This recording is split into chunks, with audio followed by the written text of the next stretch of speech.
sounds like a large language model. Like you are the model who process all the knowledge to feed to you and people. Yeah, no, my nickname is ChatGPL. Oh, really? Those are my initials. Okay. Hi everyone, this is Aubrey. Welcome back to 20 People I Met in Haas. Today I sit with Professor Gregory LaBlanc. He's my professor for the class of strategy. And at the same time, he's doing the podcast called unSILOed. He talked to a variety of people from the historian, like scientists, to the CEOs, entrepreneurs with all kinds of topics. Thank you so much. Am I in the group of 20? You hit 20 yet? Almost there. Okay. You are the 16th. Excellent. Yeah. You taught the class in different school. You teach in law, like engineering, teach in business, and you have a full place. At what moment you have this specific thought, or like you make the decision, oh, I want to open a podcast so I can continue the lesson outside of the class? Yeah, so it actually happened during the pandemic, but I wanted much earlier in my life, as far back as the late 90s, to do something like this. You know, I'd seen Charlie Rose and some of these other people on television and on the radio, and I realized that number one, they didn't have the academic expertise that would elevate the quality of the show to the level that we're used to in the classroom. Yeah. And number two, they would interview celebrities and actors and so forth. So believe it or not, my goal was to come up with a narrower focus. So even though it seems like it's very broad, it's actually restricted to people who have written books and who have written books that are accessible to the general public based on academic research. Yeah. So how many episodes have you already made? Well, I've released about 604. Wow. How do you make sure you are always productive and find the new topics, the new person to reach out? Well, when I started the podcast, there were two motivations. One was I wanted to share with the world what it's like to be in an intellectually stimulating environment, right? What it's like to be in a university. One of the reasons why I've always been at a university is because there's so many smart people, not just who work for the university, but who come through, right? Yeah.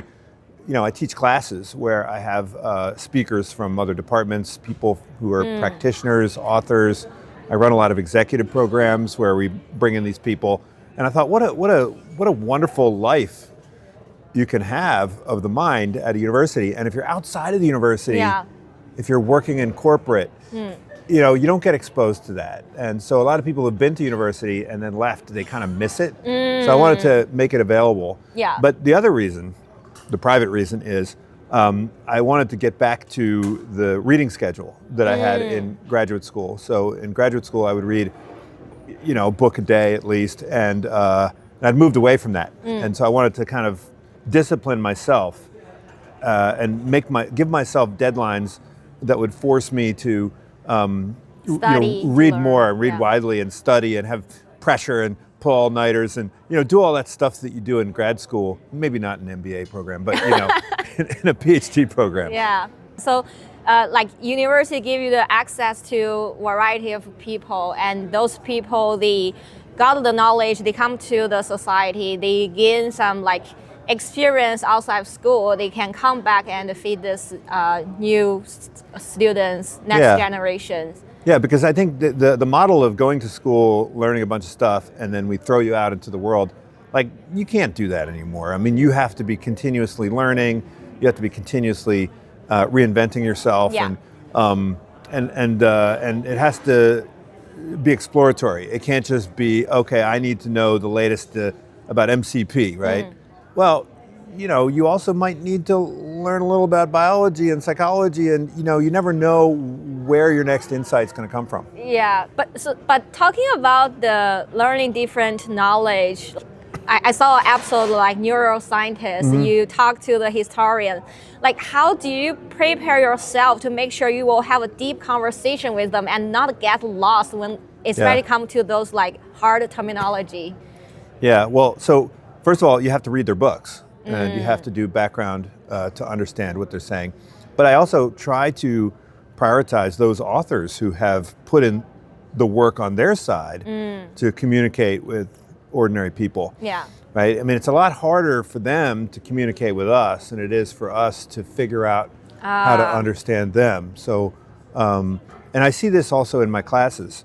We're in the middle of presentation day for my class, and this morning's presentations were filled with a lot of intelligence, a lot of insight, a lot of experience and domain knowledge.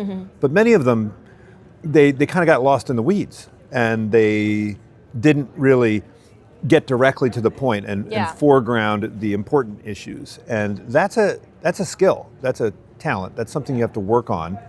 And so what I'm trying to do in part is to model a process where you can go out and engage with people who know more than you and kind of coax out of them insights that make sense to you, that fit with your view of the world, that can segue with your view of the world, and that you can process and store in a way that you can retrieve later on when needed. Sounds like a large language model, like you are the model who process all the knowledge feed to you. Yeah, no, my nickname is ChatGPL. Oh, really? Those are my initials. Okay. So Do you think like the value of the startup is mainly about the founder, or do you think like the direction or the product they choose has more weight? Oh, it's 99% the founders. Oh. Right? Because their initial idea is almost never the idea that they ultimately settle on, right? So it's the ability of the founder to reduce uncertainty, to prioritize, to do the kind of information acquisition through experimentation. Yeah. Like those are and most importantly, temperament, right? Do they have the kind of temperament that allows them to persist against all odds, which is a form of overconfidence in a way, but also have the humility to know when they're wrong and not to have any emotion attached to it. So it's a unique combination of personality and temperament attributes that make for a successful entrepreneur. Yeah. I think it's also something that we don't teach enough of. And because we don't teach it, I don't know whether we don't teach it because we don't think it can be taught, or we don't think it can be taught because we don't teach it. Yeah. But I do think that understanding how to get this entrepreneurial, not just mindset, but temperament is critical for success. Yeah. So I think about the teach part, like it's not easy to teach the strategies, teach you to how to be a leadership. So even for our class, we take very different route with so many different topics. And then like, how do you structure your teaching style and make sure like the right message is delivered to the right person? It's a great question. I mean, I don't think that we as teachers in our MBA program are primarily about teaching what we say we're teaching, right? So when we're teaching these classes, our ultimate goal is to teach people how to think, right? And the specifics of the class are more the tools and the technique that is needed to get across the main message, which is how to think, how to be a critical thinker, how to divest your own personal interests and proclivities from the pursuit of truth. Understanding how to listen, understanding how to interrogate, understanding how much to rely on empirical versus theoretical, understanding how to tease out causation. These are very, very high-level cognitive skills, and ultimately the goal is to create graduates who have them, because they're in very short supply in the business world. Yeah. So there are people who already been like historical leadership, like Steve Jobs or Elon Musk, they didn't go to business school before. They weren't taught like how to think or how to do it, but they might gain from the experience, or they were just born like that. Yeah. So do you have any like case like you see your students actually got influenced and they just suddenly figure out, oh, this is the leadership, this is the strategy? Yeah, look, there are a lot of investors who say, I would never invest in an MBA. Right? There's a lot of people that are very skeptical about what we're doing here, and I think they are skeptical for good reason. I had a colleague who said, back when I was at Wharton, if you want to learn to run a 19th century railroad, go get an MBA. Okay. Right? And so, the typical MBA curriculum is designed to help people run large enterprises that hit their sweet spot 2 decades ago. And so I would be very wary of hiring a typical MBA. But I think when the MBA does its job at its best, and I think here at Berkeley we really are at the top of the stack. What we're doing is we're teaching people how to embrace the future, and we're teaching people to be balancing their exploration with their exploitation. We're teaching them not to simply coast on prior success. Yeah. So it's a different way of thinking about what an MBA is for, and I think ultimately all MBAs have to shift to that model. Yeah. So come back to your channel. The name is unSILOed. Yeah. So today the education system define this different major of, let's say, finance, marketing, product management. Do you have the concern that they have this siloed things or the departments to make people didn't see the clarity of the real world? Well, look, you know the answer to every question in my class. And so if I were to ask you, are silos a good thing or a bad thing, you know the answer, right? It depends. It depends. And so if you don't have silos, then you're just you're a boneless chicken, you're a jellyfish. You don't have the capacity to do anything. You need to have structure, you need divisions, you need to have a division of labor and so forth. You need KPIs, you need metrics, all of that stuff. However, you can go too far in that direction. And so my goal is to kind of push back against too much of that.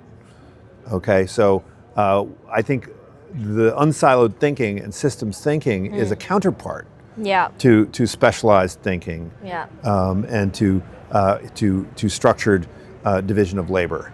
So I think that every organization needs to have specialists, but you also need generalists. Every process needs to have domain expertise, but also needs to have a systems expertise.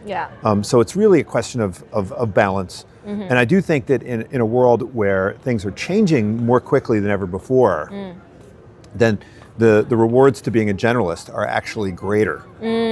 Right? And when things settle down, that's when you can start to dig deeper. And it's very similar if you're thinking in software development between a monolithic versus a modular development, right? Once you have a process that is kind of rinse, wash, repeat, that's when you want to have lots of structure. That's when you can think carefully about how to build things.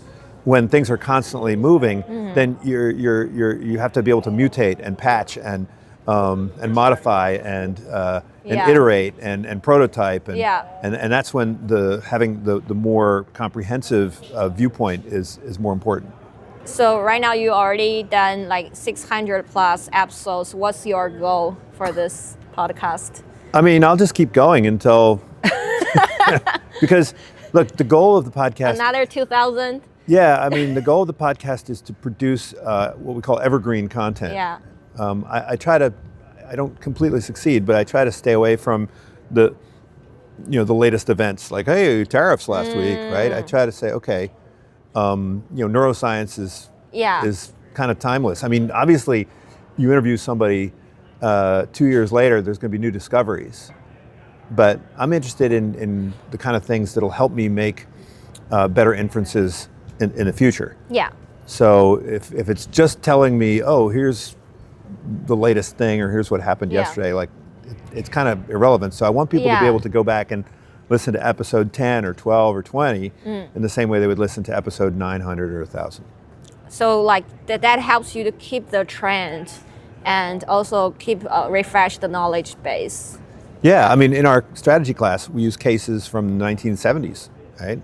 Yeah. And there's lots of stuff in there that you can learn from. And so you can keep digging into the Harvard case database, and hopefully people will be able to dig into the podcast database. So there are like some big companies, like maybe in your like initial few episodes, and they run a really successful business at that time.